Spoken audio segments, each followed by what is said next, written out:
if you will be the man of the world will be competing, baka makuha na ng Pilipinas ang corona. How do you feel na ito na-level up na natin sa sarili natin at man of the world international, man of the world na paglalabanan natin?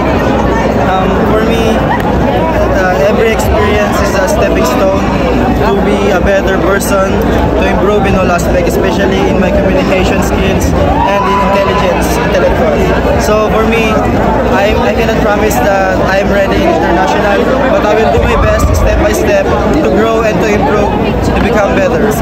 But you did great, ha? Kanina sa question and answer round, it was flawless. It was 3 to 4 sentences, but you gave it all. Nandoon sa lahat na yun, nandoon sa format na yun, ang answers, and ayun ang dahilan kung bakit nakuha mo ang title. You really did great now in communication. Yun po is, in-improve ko po talaga yung communication. I know it's not easy kasi yung mannerism ko, yung pronunciation ko. Since birth, yung mga kalaro ko, mga Filipinos, mga Kapampangan, iba-iba. And yung parents ko, hindi ko po nakakasama.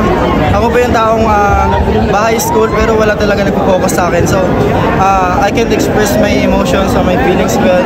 Kaya parang madalas sinasarili ko na lang siya. And dinadaan ko sa prayer.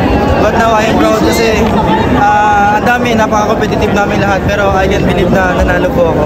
Oo, nanalo ang Superman, ang man of the world. Di ba yung sinasabi ng Superman, not only conquer the stage of the man of the world, now will be conquering international, di ba?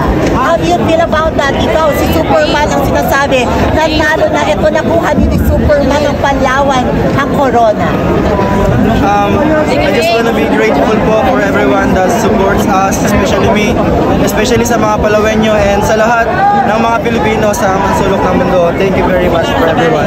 And as a Superman, thank you for that name. I will do my best po. Okay.